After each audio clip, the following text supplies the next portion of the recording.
with my feathered wings. Hey everyone, welcome to the Camino Cafe podcast. I am Lee Brennan, your host, and I'm so glad that you are here joining us today for this new episode.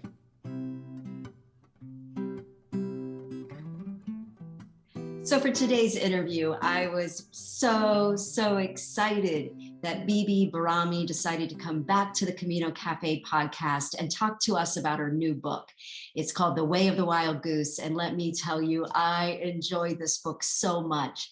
This book inspired me to want to get back out on the Camino Frances, but to walk it as slowly as I can because I want to see all the things that Beebe's all the time talking about.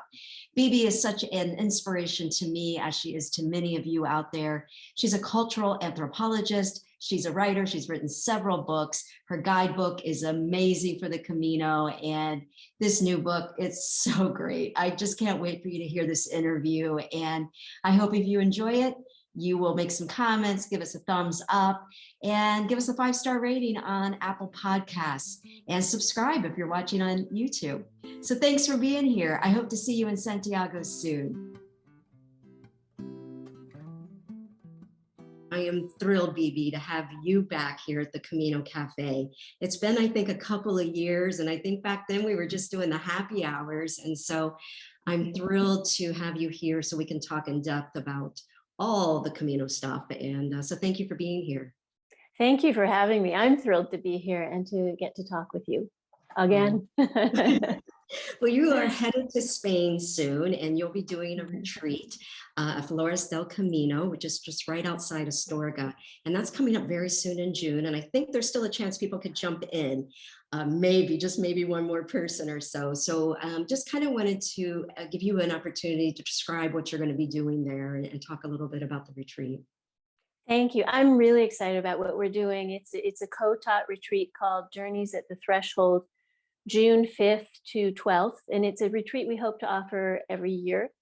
And it is about, I'll be offering the creative writing element, and Bachin Bertrand will be bringing in the sacred art and geometry element.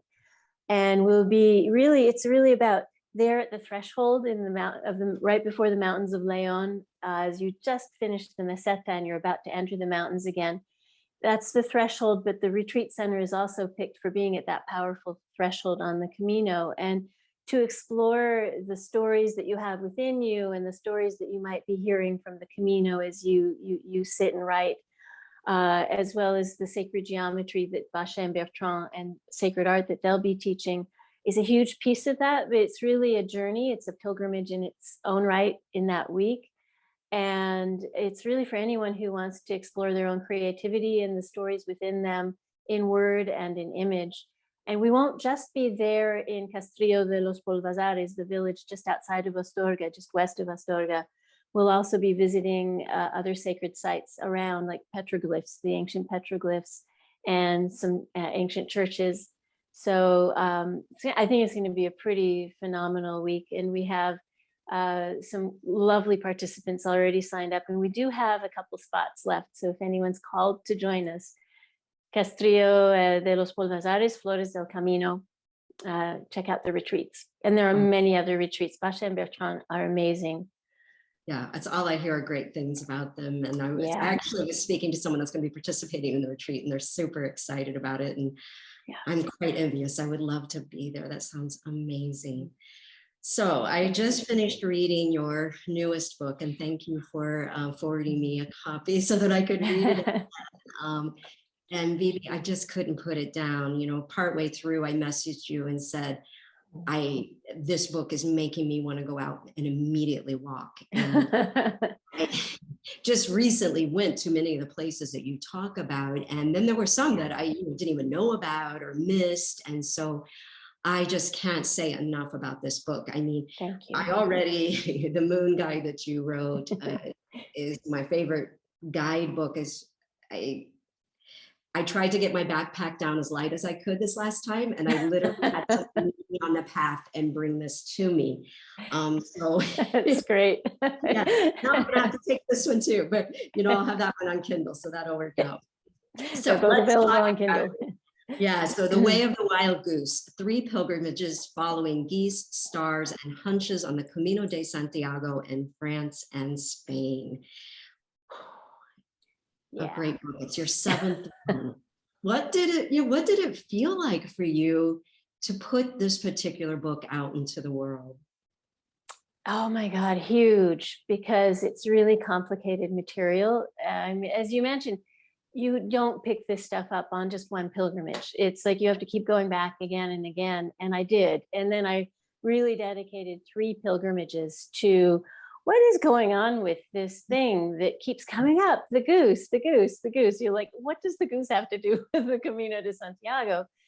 And it was really the pandemic, courtesy of the pandemic, that gave me, it canceled everything, and I suddenly wasn't able to, go and do the research and writing that I normally do in Spain and France. And it canceled all other writing projects that were happening because I'm a travel writer.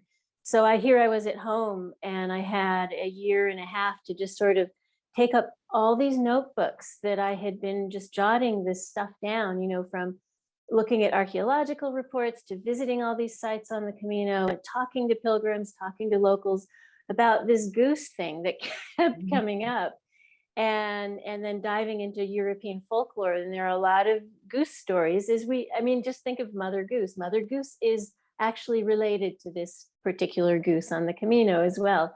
And she's a survivor in a sense. She really is a survivor of the earlier goose goddesses that existed in Native European lore and belief and practice. And so I was just taking all of this, just going, oh my God, this is so much complicated material. And is anyone even going to believe me when I start saying there's this goose on the Camino and she's a guide and guardian and she's the old European goddess? It's like, I don't know, but I have to piece it together. And as I did, it just started falling into place. And it felt as if it was, the goose herself was saying, you need to write this. This is really important that you get this down and you get this all in one place and show the continuity of this lore and this experience. So when it came together, I just felt like I really felt like I had accomplished something that was almost impossible, but the pandemic gave me the time and space to really focus on it. And then I felt like it was such a grace and blessing that I got to do it. I was so grateful I got to do it, because I was almost afraid, like, oh, what if I don't have a chance to do this or I don't do it right? But it just fell into place. I really felt like when you're on the Camino, you're guided.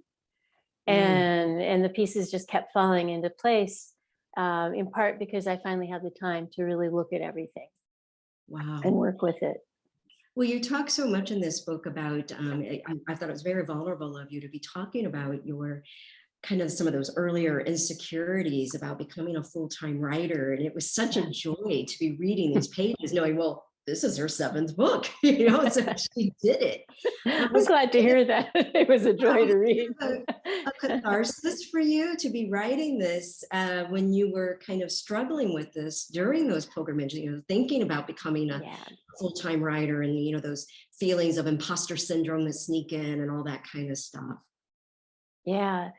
Well, that was the reason that's such a part of this story is because it was in puzzling through this whole goose mystery that I also, really, to back up for a second, I really first started taking it seriously when I kept meeting pilgrims, especially from Spain and France, who were on the Camino and saying that they were walking this initiatory, esoteric, spiritual journey. And that one of the things they needed to do was look for the signs. And I was like, what do you mean by the signs? And they were like, well, one of the big signs is the goose footprint, that 3-prong goose footprint that we all see, when we watch birds walk around in the sand or on the dirt.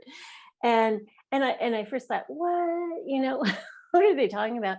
But then the more I started realizing they really are talking about something, and it's not just this made up modern journey. It actually has something to do with older vestiges and roots of European spiritual lore and folklore, that I started looking at it from a surface intellectual level, just to see what it was about.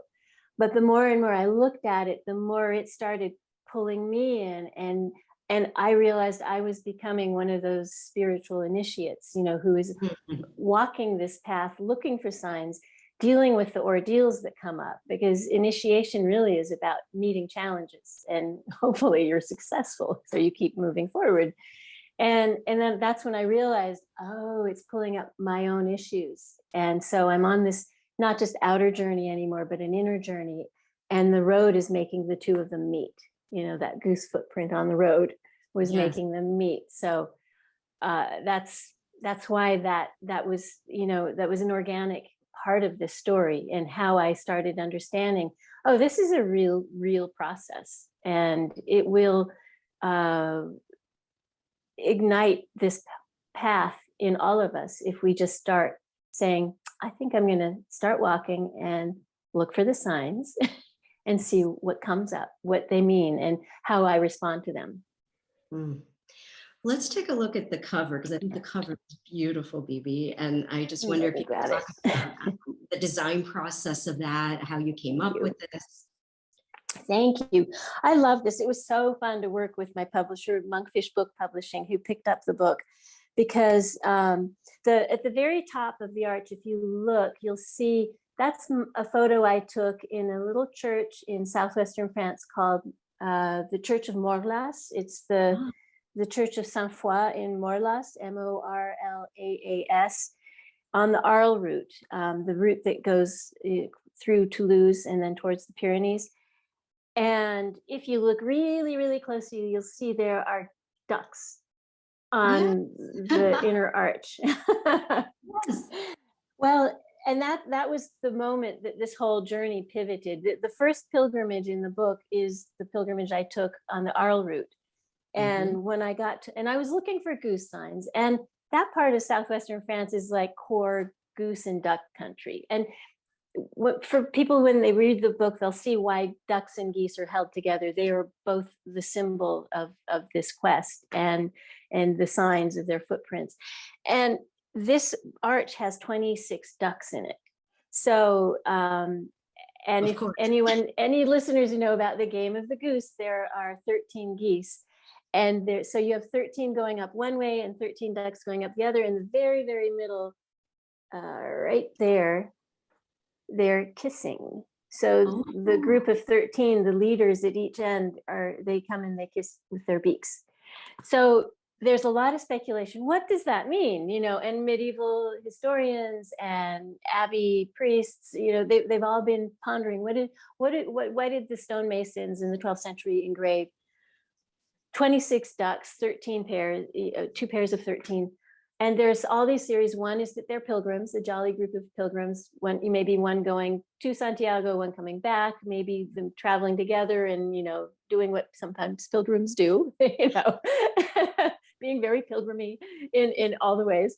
But others were saying that it's actually a reminder that we are on a spiritual journey, and we're this migratory creature stepping into the unknown, trusting that, as I love, Aldo Leopold wrote in Sand Country Almanac, that spring is really truly announced by the flight of geese, because unlike any other bird, they commit to it. They start migrating, and if they got it wrong, they're too bad. They're stuck in the cold. Whereas a red cardinal can start singing at spring and then suddenly say, "Oh, it's so cold," and they go back into retreat. Whereas geese, they're already 200 miles away from home. They're committed, so they're like pilgrims. We've stepped into the unknown, and we're taking this chance, and we're not going back, until we get to our Santiago. So I forgot the question though. Now I've been going So we were just talking about the cover and the design, and of course you got the game of the goose on there, so we'll talk a lot more about that. But the game itself is so beautiful. So quickly, then it was the art designer at Monkfish Book Publishing who said, he really liked that arch, and that was essential part of the design. But then they started thinking about their team. Let's find a game of the goose to fit inside the arch.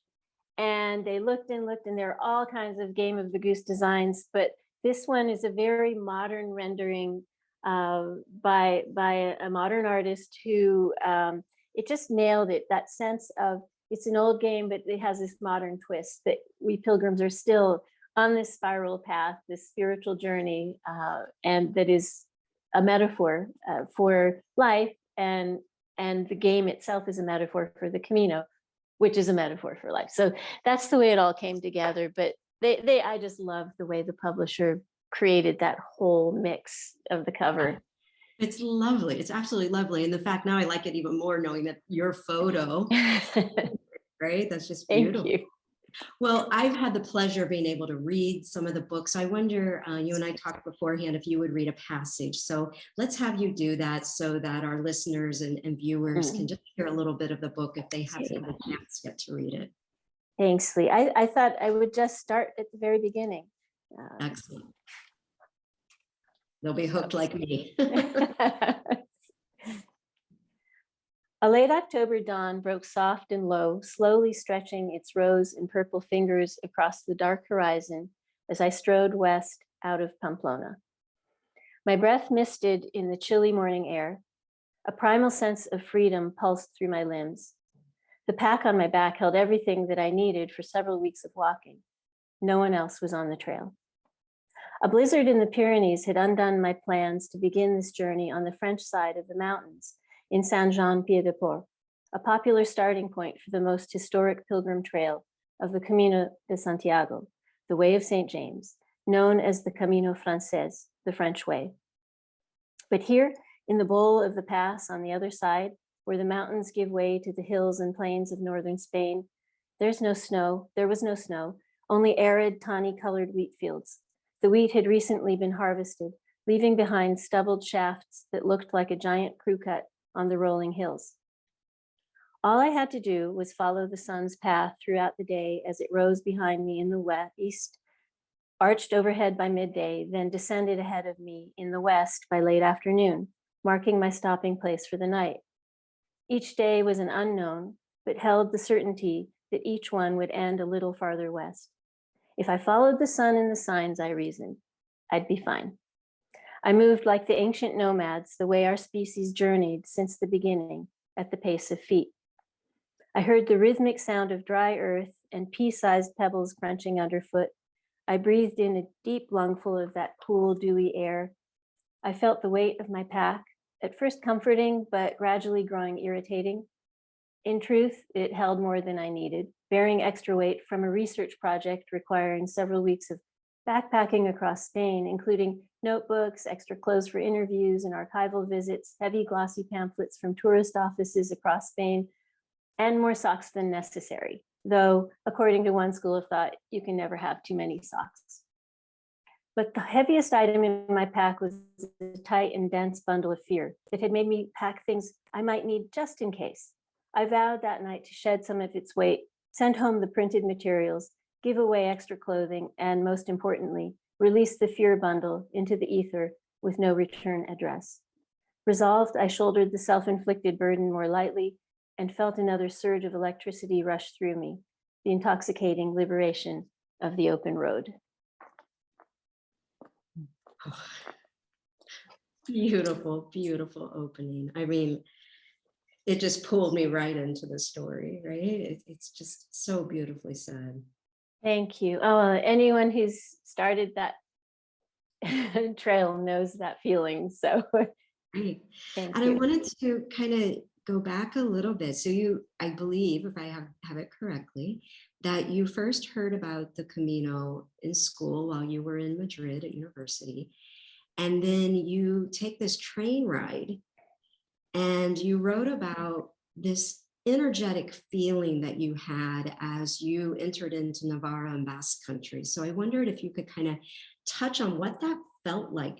I mean, you felt this on the train, not even on foot, but even by train. So could you describe what that was like? It's still so visceral. I feel it as you bring back that moment. It was 1986. I had studied for a semester at the University of Seville in the south. And that was the first time I heard about the Camino de Santiago. It came up in a class, the history of Spain, and one of my professors mentioned it. And as soon as he uttered Camino de Santiago, before I even knew what it was, I was just like, what is that? It just called to me. And I think many of your listeners know what I'm talking about. and or we'll find out soon.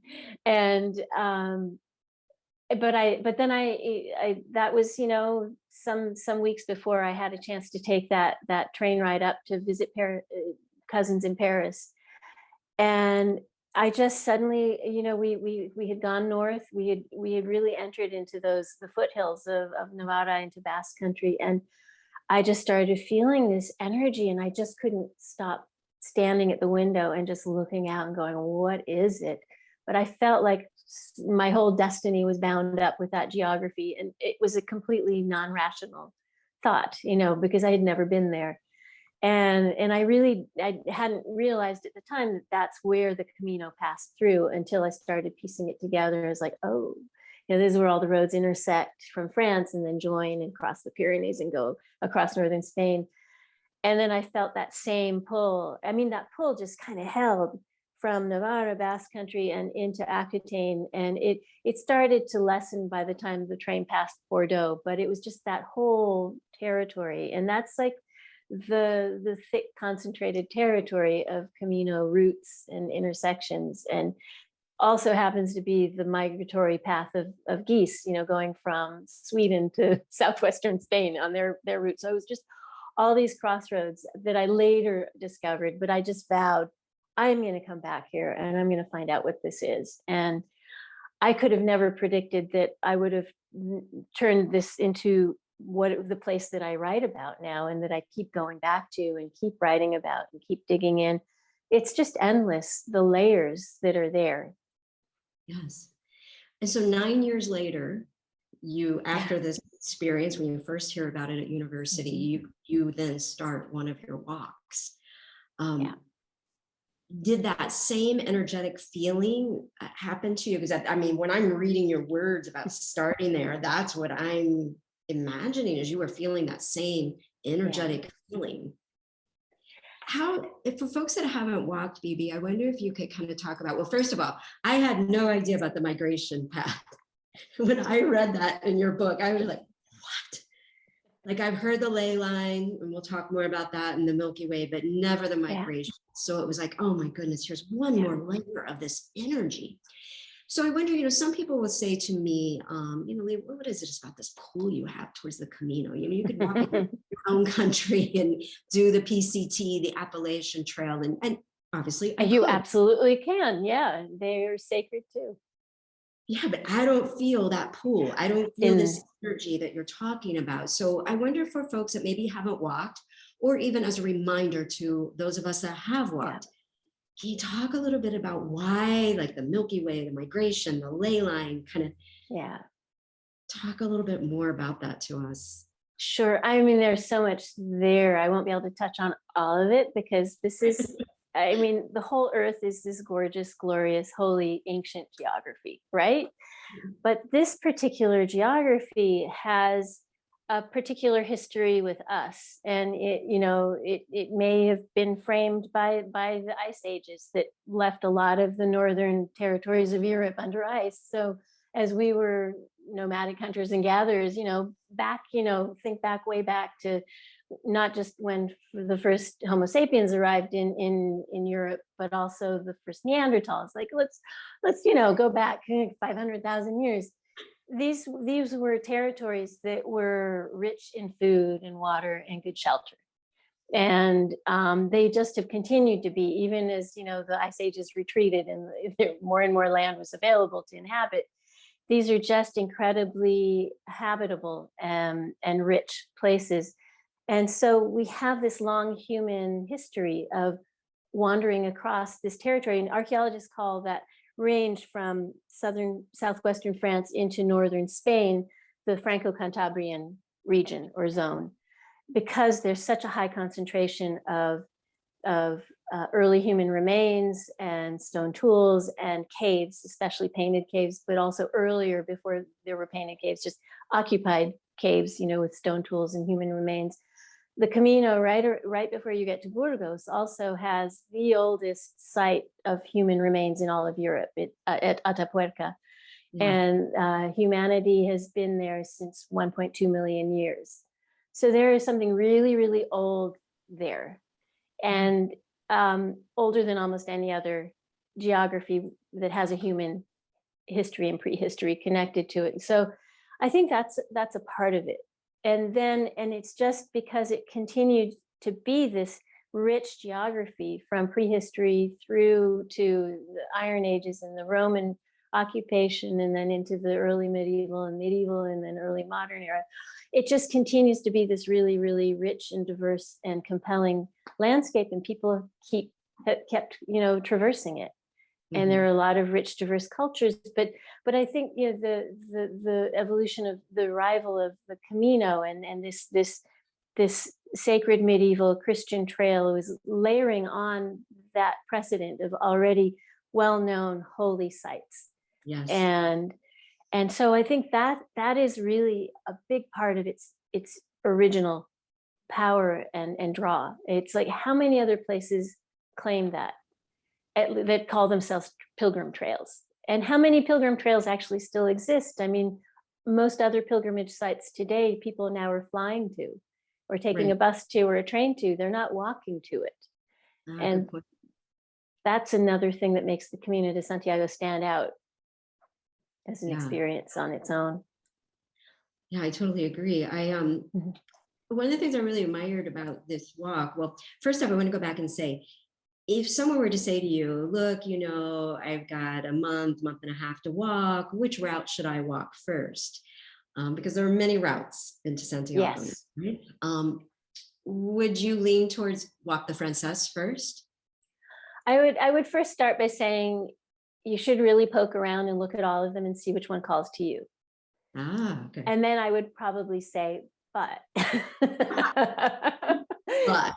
Yeah, there's something about the Camino Frances that is a bit more charged and concentrated than the other routes. And the other routes are magnificent, but because it's the most historic and the most walked route, both past and present, it has this dynamic of not just taking a long walk in nature and through amazing historical and cultural sites and communities, but it also has this social dimension with pilgrims, this kind of charged community of pilgrims that I find more intense and engaged on the Camino Frances than any of the other routes, if anything, for just the fact that it is the most walked. So you're going to meet more people, but it's also the route that gets the most people from all over the world on it. So it's the route where, when they say, 191 nations, people from 191 nations last year walked, or in 2019 walked the Camino, they're mostly referring to the Camino Frances, because most people are coming to that route to walk it. And so it's just like, walking United Nations. And you can have that on a smaller scale on the Camino del Norte, or the Via Podiensis, or the Via de la Plata, or the Portuguese routes, but nothing quite at the intensity that you're going to have it on the Frances. Yeah, okay. Yeah. And I was going to add that I really admired your slow walking, like not as in your pace necessarily, but how you took your time, and this very intentional way of walking.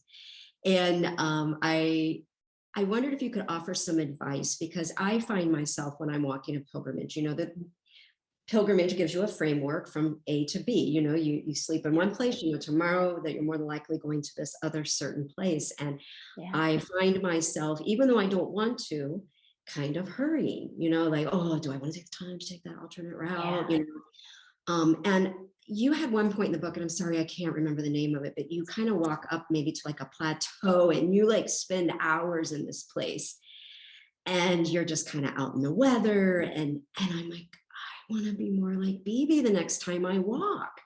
And so I'm wondering if you could offer some advice for those of us who maybe get caught up in that, not even rushing to get to bed, but just that pull to get to where we're going that night. How do you pull yourself away from that and trust that you can walk all day and get there later than maybe everyone else that's been walking that stage? That it's been such a process. I'm so glad you asked, because the first time I did the full through trek of the Camino Frances, I did exactly that. That's why I kind of said, I have to go back. I have to, because I didn't take enough time here and there. And now I know that you really need to spend more time. Ionate, you know, that magnificent round church with the round cloister around it. And so I made that what I call a mistake. Now, some people, that's not a mistake. That's the way they do want to walk it. So I need to, you know, but that's maybe the key is, you know, we keep saying walk your own Camino, walk your own walk. That really is so key to this, because for some people, that is what they do want to do. And that's great. But vast majority of people I've heard say, oh, I'm so sorry. I didn't take the time, or I felt so worried about the bed situation to find a bed that I now I regret I didn't, you know, slow down. And I think, well, that may be a part of also walk your own walk too, in saying, as much as I really want to keep up with this group of beautiful people I've met, and I'm calling my Camino family, it's actually starting to impose a different kind of pressure, one that's making me keep up instead of slowing down, where I'm called to slow down. And in that, embedded in that idea of walk your own Camino, is this sense of trust and the Camino keeps teaching us that we should really trust it, that it is going to meet all our needs. I mean, even in the worst situations where I was sure I was not going to get a bed, I got a bed and in a way that I couldn't have even expected, you know, like Zubiri, I wound up in Zubiri. And I had taken my sweet time, just like, you know, I'm now known by the hospitaleros on the Camino Frances. If I call ahead and say, oh, I'm coming, and, you know, and they're like, just so you know, get here by 7 if you want dinner. And they're like, they know me. They know I'm stopping and photographing. I'm stopping and talking to locals. So now I'm like the extreme opposite. And so that's the way I do it. But anyway, back to this sense of trusting, that really, if it's a great opportunity to cultivate the practice of trusting that your needs will be met. And to every time the pressure of, oh, are there going to be enough beds? And I want to sleep there, instead of letting it grip you and just say, well, I really feel like I need to take more time, either to rest, take my shoes and socks off, let the socks dry, take care of my feet, or go and spend a half hour at Castro Mayor, that Iron Age hilltop Castro, where I stayed so long I got sunburned, and then got late to the, you know, where I was staying, but I didn't even know I was going to sleep that night, and just saying, let me just trust. And part of trusting is asking for help. You know, it's a big part of it, is like, I'm not going to worry about the bed thing, but if I find that I get where I'm going and everything's full, ask the hospitalero or the hostal owner, do you know of anyone, you know, maybe a kilometer north or a kilometer south, who has an inn that I can stay in? Or do you know of anyone in the village up ahead? Can you call for me and say, I'm coming, and they have a bed?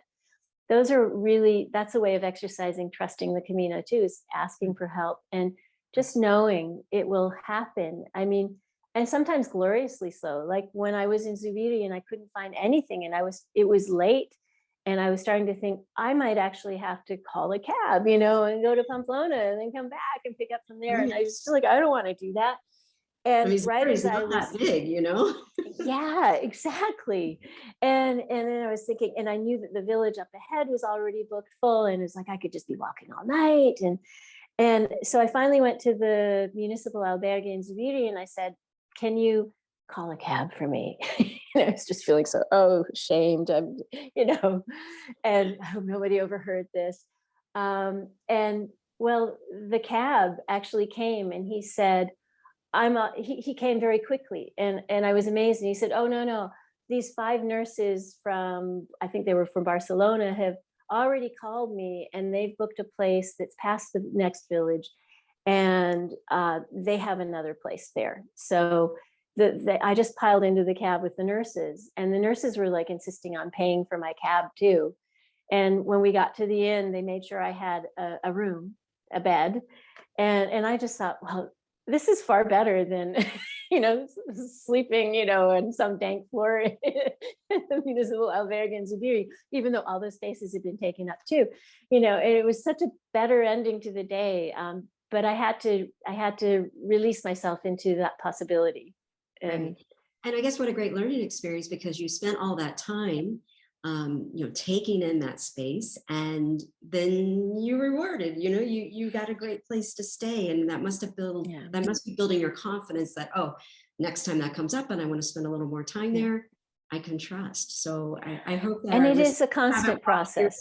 It is a constant process, because I have to keep reminding myself that, look at what the Camino gave you, it's amazing, but you do have to trust and ask for help. And ask for help and take the help when it's offered. Exactly. Even if it's a 5-kilometer cab ride, or a 7-kilometer cab ride. So the first time that I walked, I feel like I missed so much. I think I was in a state of heartbreak and probably crying too much to really take note of the presence of Mary. And as I read, and I think I even embarrassed myself at one point on a call with you, being like, where was Mary? I feel like when I go to Italy, I see her everywhere. And you're like, she's there everywhere. What's wrong? Why did you not see her? And it just wasn't your Camino at that time. No, it was not. And as I was reading this book, I was like, this next Camino I did just recently, Mary was right. And I was like, there's what Beebe was saying, right? And this is before I read your book, right? So this was after that call in between. Cool. And Mary was everywhere, and I of course was using your guidebook, and I was seeing every Mary I could, if it wasn't obvious. And so I wanted to talk about, your new book really brings out the essence of the divine feminine. And you talk about so many things. And you mentioned earlier, well, I'll say this quote of part of your book. You say, while signs for St. James were evident and in the open, those for the goose goddess were hidden even in plain sight.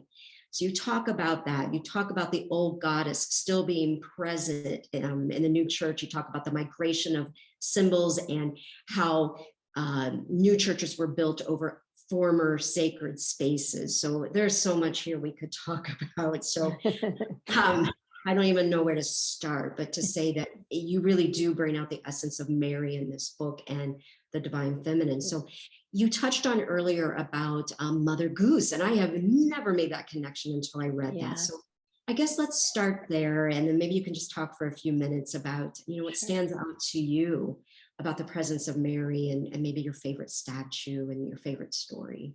Yeah. Well, one of the things about the presence of Mary on the Camino and the roots in southern France, as well, across France and in Spain, is that all these churches, there's Santa Maria de Eunate, Santa Maria de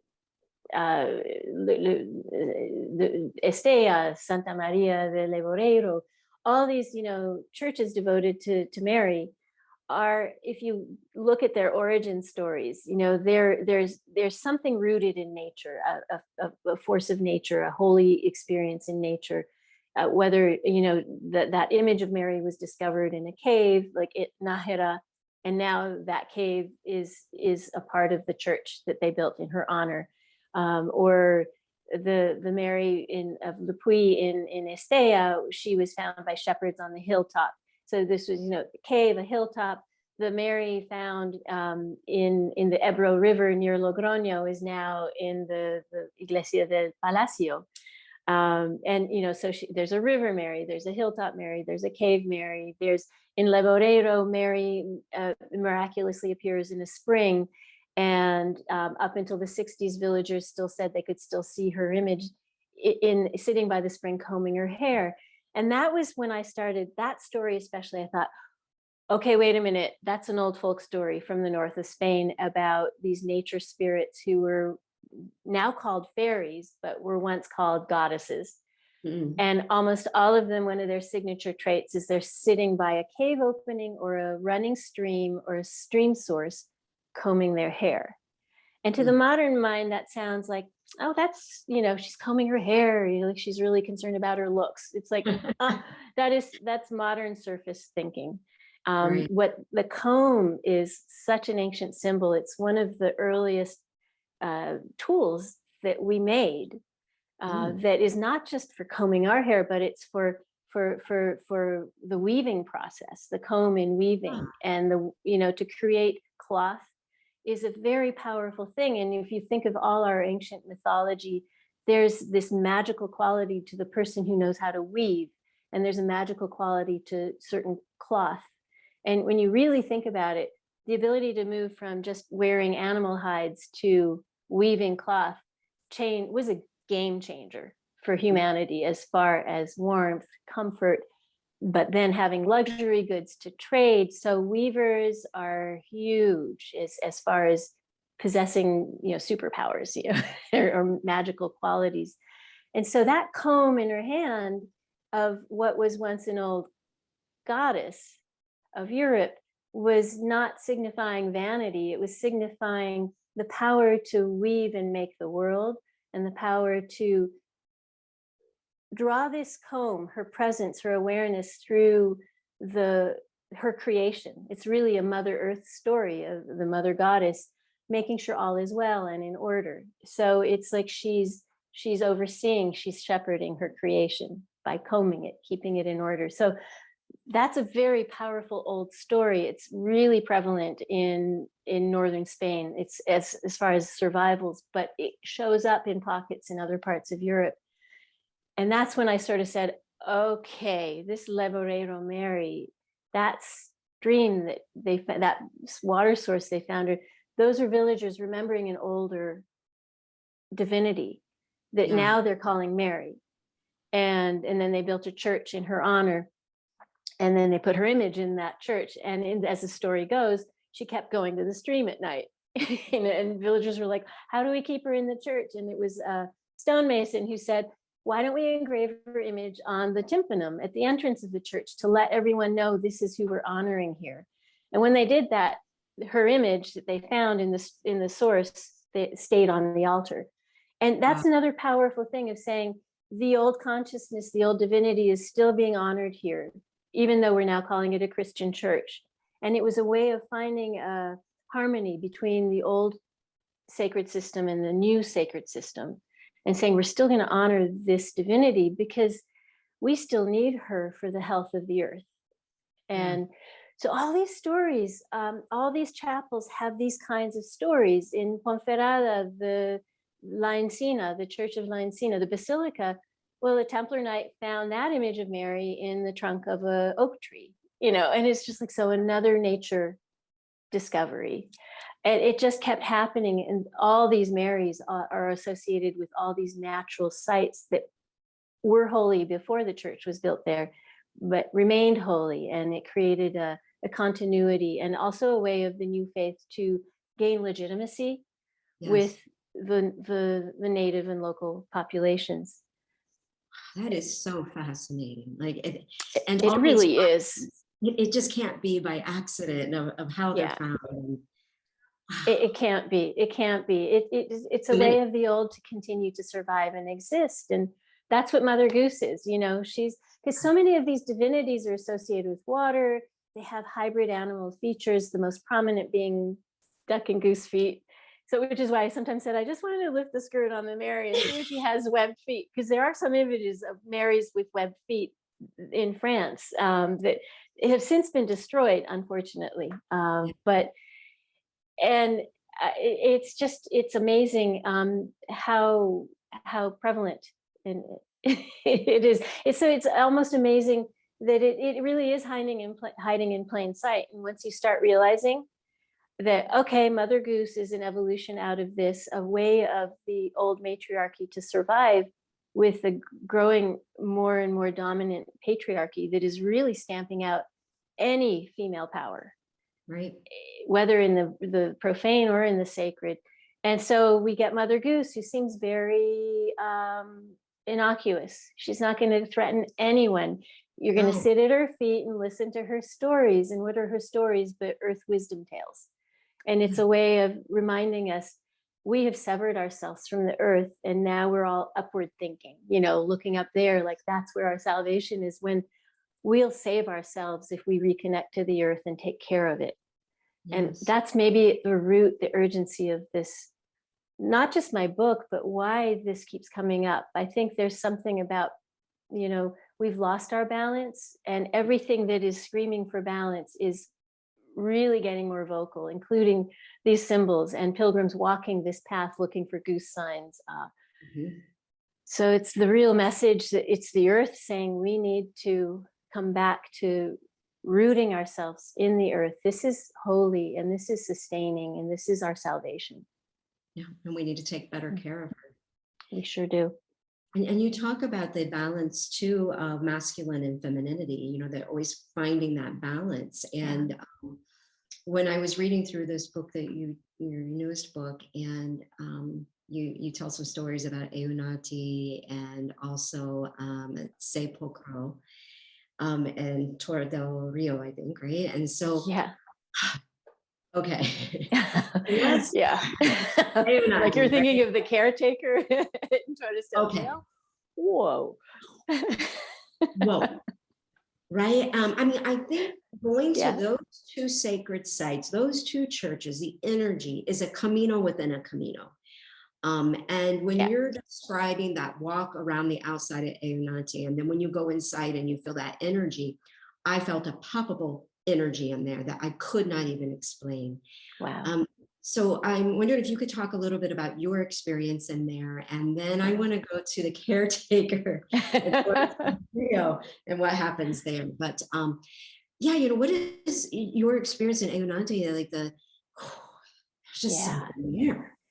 There really is. I mean, the first time I went, for one thing, you know, now it's a detour. It used to be on the medieval trail, and I really urge anyone, do not skip that detour. It adds 2.5 kilometers to your walk.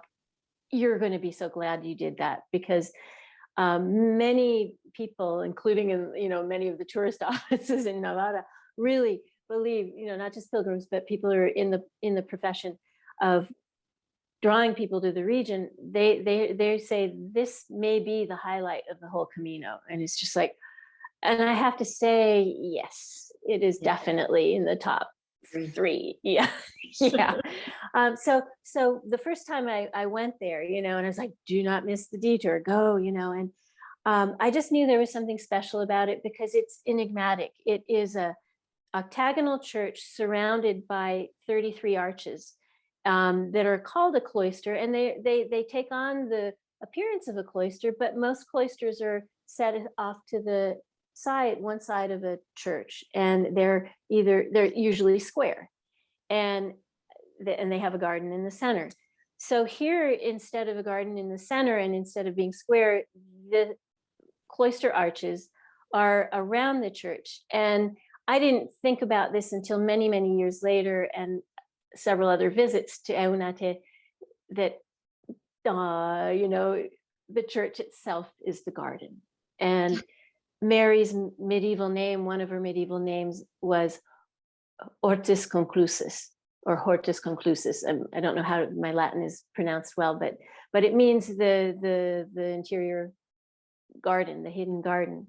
You know, that place where that is unblemished. And so, and there was just so much more, because so many people say, why 33 arches when the Basque name Eunate means 100 doors? So that's the other thing that kind of, I was really curious about in my first visit there, because I was like, all right, 33, I know. You know, this is the number of beads on a prayer beads for Sufis who are meditating on the 99 names of God. They pray three circuits around the prayer beads, and then there's a central bead that's at the joint where there's then hanging some, you know, medallions or talismans, and that is like the 100th door. That's when, after you've meditated on the 99 names of God, you are ready to enter through the doorway and seek union or understanding or communion with the divine. But you have to first meditate on all the divine's qualities and really meditate on them, embody them. So I thought this might be something like that, because the stonemasons who built these medieval churches were coming from all kinds of backgrounds. And we know that Jews, Christians, and Muslims were living in a lot of co-creative convivencia, as they call it in Spain. in not just in the south, but even in the north. Even though there was this polemic between north and south and Christian and Islamic halves of Iberia, it was still far more mingled and far more collaborative, creative acts going on than war and fighting. So Eunate probably is taking not only Islamic mystical ideas and Christian mystical ideas, but also Jewish mystical ideas, because there's also the 8-sided, the octagon. There's the 33 arches. There's, if you go into Hebrew gematria or gematria, I'm again not sure about the correct pronunciation, which is assigning numbers to letters. Then the name of Jesus in Hebrew, Yeshua, comes out to be 888. So it's 3 8. So again, you have 3 suggesting 3 circuits. Maybe you have 3 8s. 8 is important. It's the doors of. It represents resurrection in Christianity. It represents the doorways to heaven in Islam. So it's just, everything was suggesting, go around this thing 3 times. Yeah. Walk in that 100th door, which is the door facing you. Then you write lines with the nave, and there's Mary, Hortus Conclusus. And I can't imagine any greater union with the divine than that 100th door. Of course, I was puzzling all this out, but my experience of the first visit to Eunate was just, there's something very cool going on here. I don't know what it means yet, but I just really want to sit and experience it. And I could feel its pull, and I could feel it's in a really gorgeous landscape of rolling hills, and it's just tucked in this perfect nook, and there's sheep grazing around on the hillsides around it. It's just, you knew there's a strong feng shui there. Yeah. But it just so happened my very first visit to Eunate, as I was just so excited about getting there, that at the very last minute, I ran into another pilgrim who I had been running into since Pamplona. And she was really chatty. She was talking. So, and I had not yet learned that you need to say, I need to not talk right now. I was still learning that whole pilgrim etiquette thing. And so when I finally got to sit inside the chapel, I could feel something, but I was also entertaining somebody who was also talking. And at one point I finally said, could we just take a moment and just listen to the church? And she did give me a moment. And in that moment, I felt just this rush of glorious, beautiful, pure, refreshing energy. And I vowed that I would go back there. Of course, in hindsight, I vowed that I would go back. I wanted to go back there, but in hindsight, I vowed that I would go back there and lay down boundaries if I needed to, but I've never had to since. It's like there's something about Eunate for most people that they just go quiet. Even the most talkative people, they just go quiet because it's so beautiful to just be there. Yeah, it was one of my most glorious, the most glorious day of my last walk. And I actually walked with another pilgrim to it, and we arrived about 2 hours early before it was open, before the caretaker came. And I had to say, the stamp from that caretaker was one of the most intense spiritual moments. And she really didn't do anything that differently. It was the energy around the way she stamped and the way she handed back our credencial. And we did yoga in the yard before. That's so cool.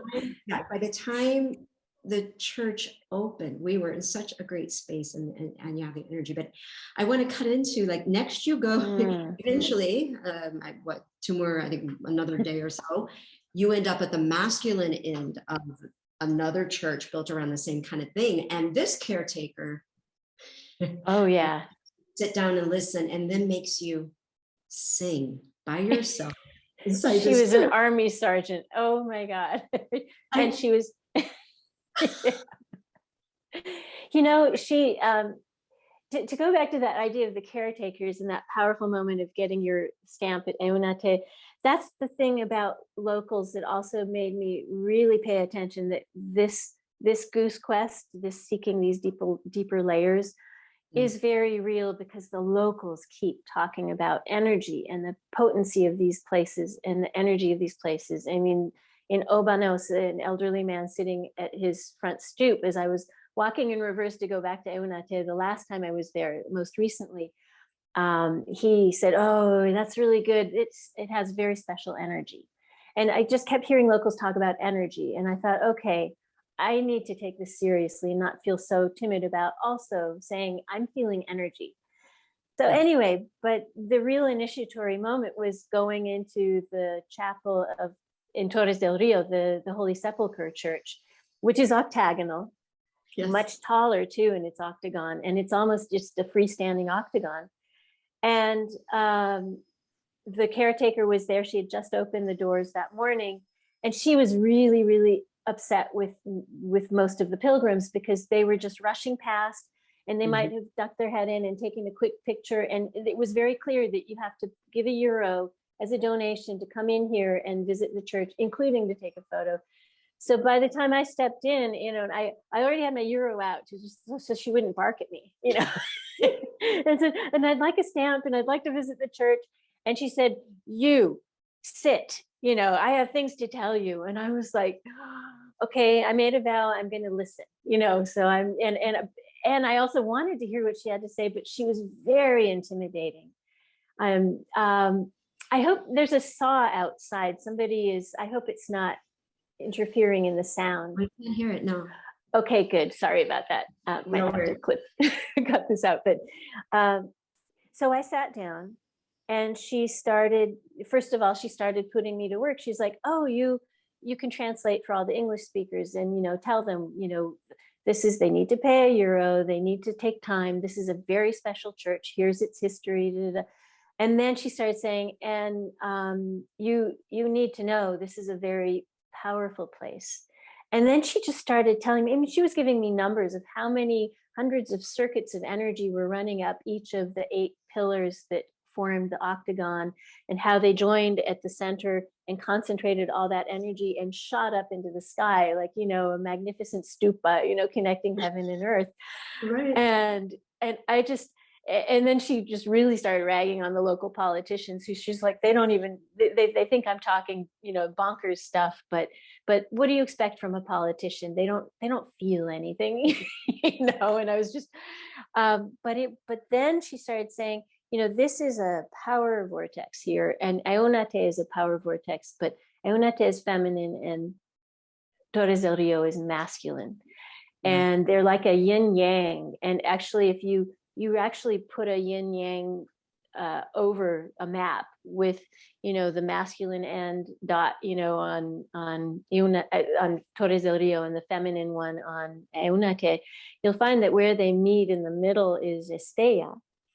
And that's where I started realizing you have almost like this kind of a masculine, feminine circuit going, and Eunate is the place of balance where the male and the female meet.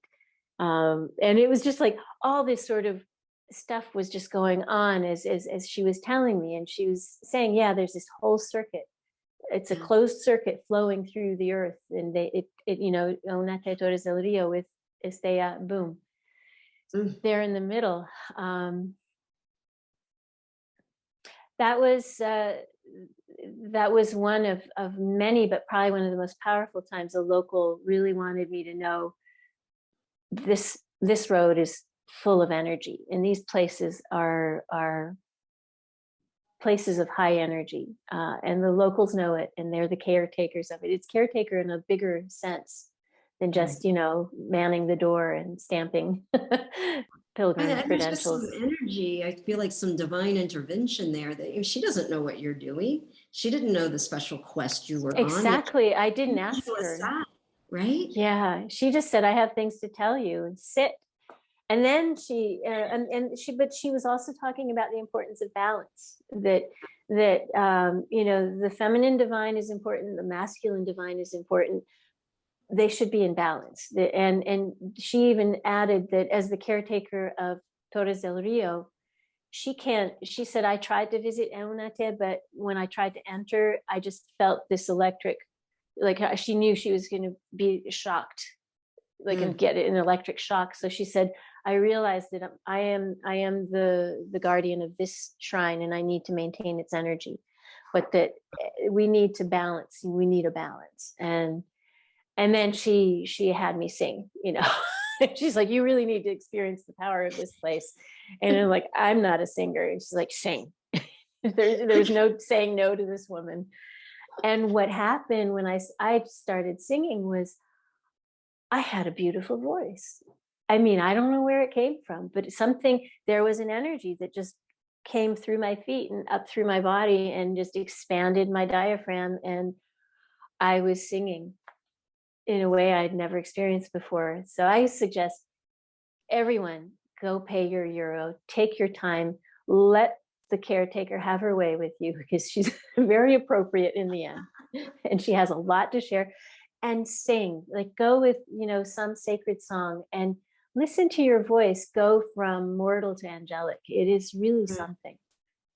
Oh, that's beautiful, Beebe. And I'm going to say too, like pay that euro, because so many churches, the towns can't keep them open, and so we're so fortunate when a place of that sacredness has someone there and can educate us about the space. And we need to keep these things going, or they're just going to be locked and only be able to read about them. And of course, I love reading about them, but there's something about being able to step into them and experience it as well. As they were intended. Yeah.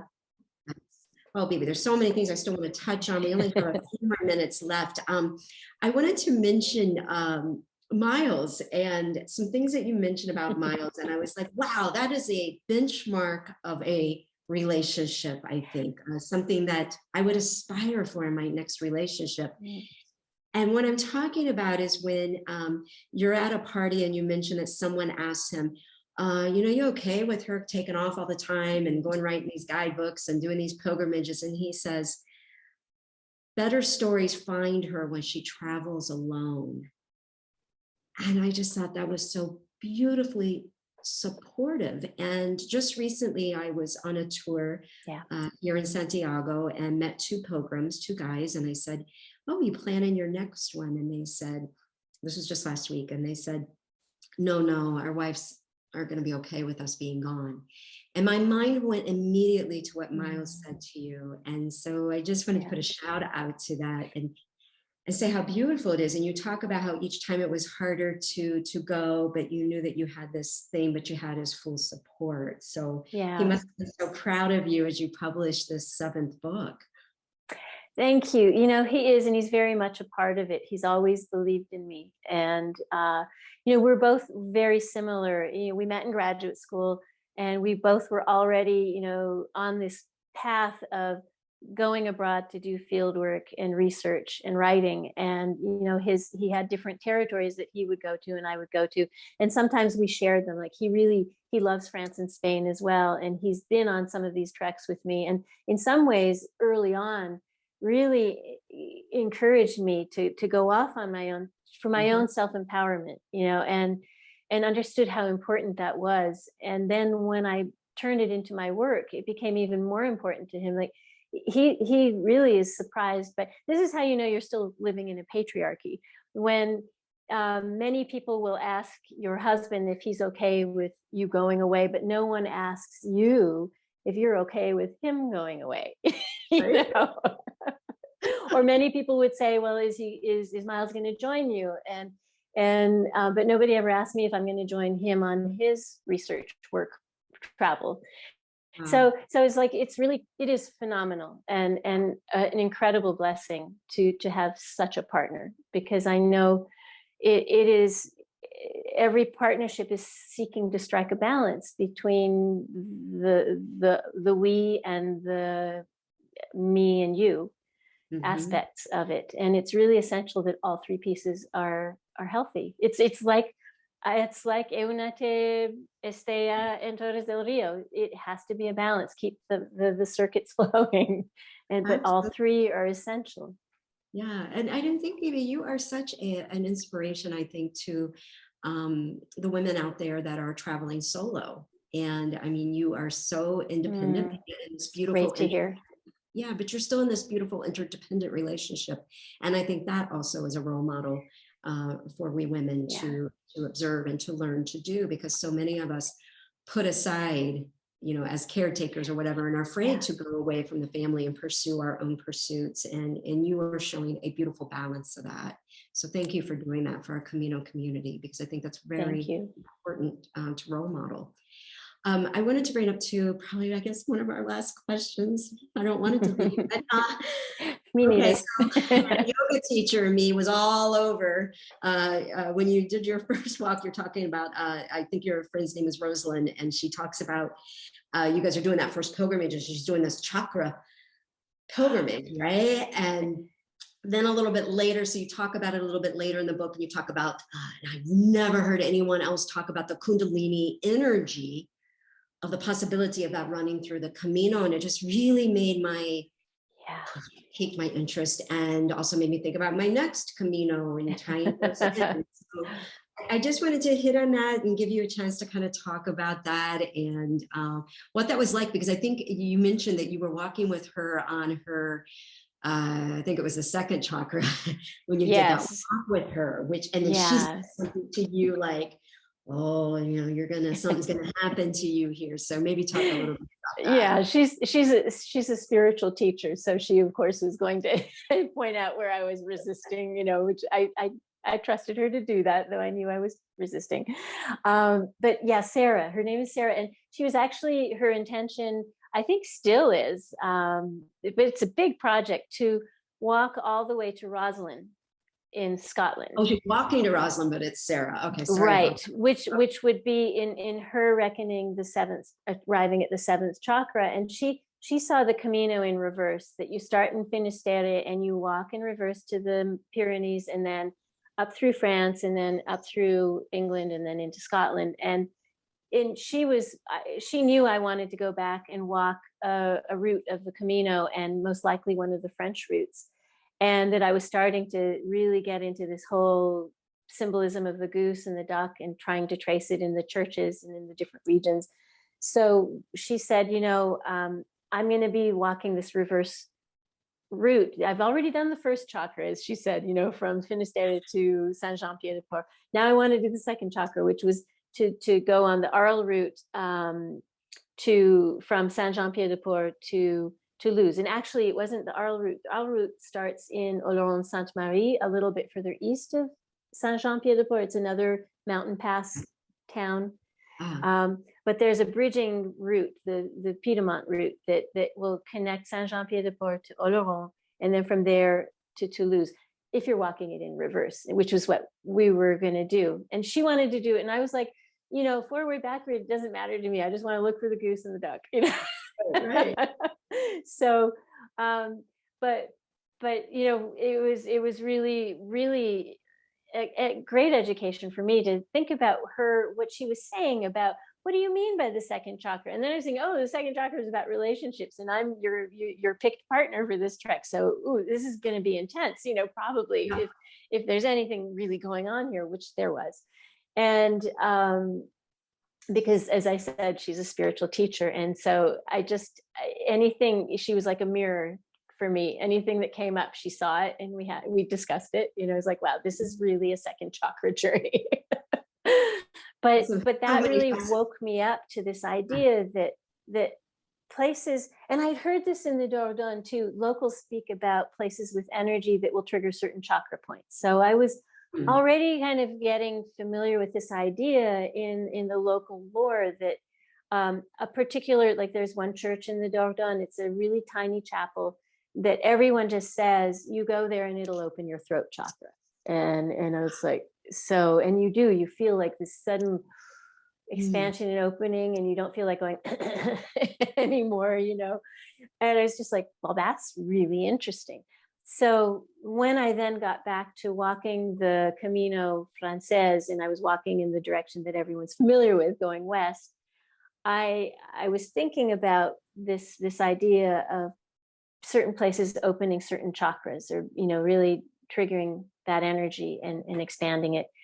And then it was when I was in Azqueta after Estella, the Hospitalera and the albergue there, she has all these paintings on her albergue wall of very Australian Aboriginal style serpents, and just exquisite. And I just said, what is going on there? And she said, oh, the Camino is a Kundalini. It's this big serpent.